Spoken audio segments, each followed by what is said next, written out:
Halo anak-anak, hari ini kita belajar gejala alam banjir. Beberapa hari yang lalu, saudara kita di NTT tertimpa bencana banjir bandang. Nah, mari kita saksikan bersama-sama mengapa terjadi banjir. Ayo, kita nonton. Tolong, tolong, tolong. Sahabat tangguh, kenapa ya di negara kita sering terjadi banjir? Yuk kita cari tahu. Tahukah sahabat, Indonesia memiliki lebih dari 5.500 sungai induk dan 600 diantaranya berpotensi menimbulkan banjir. Banjir pada dasarnya disebabkan oleh 3 hal. Pertama, kegiatan manusia yang berdampak pada perubahan alam. Kedua, peristiwa alam seperti curah hujan sangat tinggi, kenaikan permukaan air laut, dan lain sebagainya. Ketiga, degradasi lingkungan seperti hilangnya tumbuhan penutup tanah, pendangkalan sungai, penyempitan alur sungai, dan sebagainya. Dampak banjir sendiri cukup mengerikan sahabat tangguh. Merusak gedung-gedung, jalan raya, maupun tempat tinggal.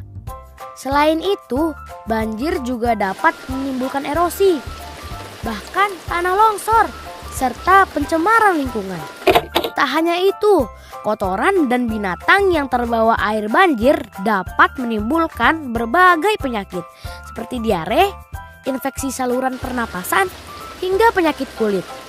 Hal yang harus kita lakukan ketika terjebak banjir adalah jangan takut dan panik.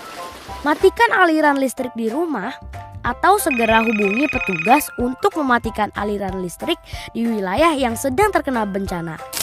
Sementara itu, jangan menyentuh kabel listrik dan jauhi sumber listrik. Mengungsi ke daerah aman atau daerah yang lebih tinggi atau posko banjir sedini mungkin saat genangan air masih memungkinkan untuk dilewati. Jika air terus meninggi, hubungi instansi yang terkait dengan penanggulangan bencana. Sahabat tangguh, kita harus kenali juga bahaya saat banjir.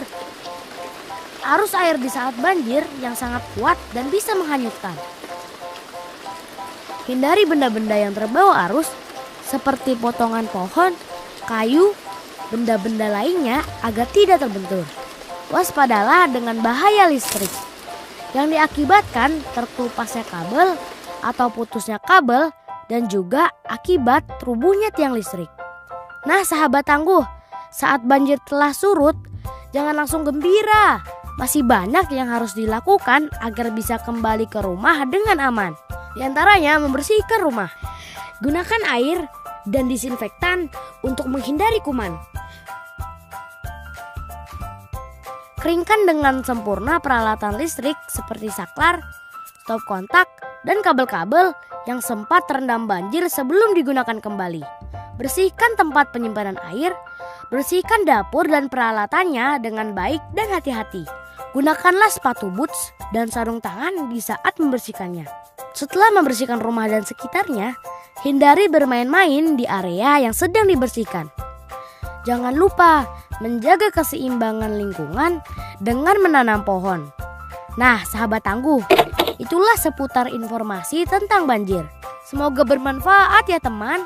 Sampai jumpa. Selamat pagi anak-anak, hari ini hari Jumat 9 April. Kegiatan kita yang pertama, kita akan menulis kata banjir. B-A-N-J-I-R, banjir. Dan kita yang kedua, kita akan memberikan tanda silang pada gambar perbuatan yang menyebabkan banjir. Ya, coba lihat gambarnya ya. Nah, kalau ini, apakah ini perbuatan yang salah yang bisa menyebabkan banjir? Menebang pohon sembarangan? Iya, kita berikan tanda silang. Buang sampah sembarangan? Apakah bisa menyebabkan banjir? Iya, berikan tanda silang. Nah, kalau ini juga membuang botol-botol bekas di sungai, apakah bisa menyebabkan banjir? Iya. Kalau gambar anak-anak yang membuang sampah pada tempatnya, apakah bisa menyebabkan banjir? Kalau kita buang sampah di tempatnya, itu tidak menyebabkan banjir. Kita berikan tanda JCS. Kegiatan kita yang ketiga, kita akan mewarnai gambar banjir pakai oil pastel.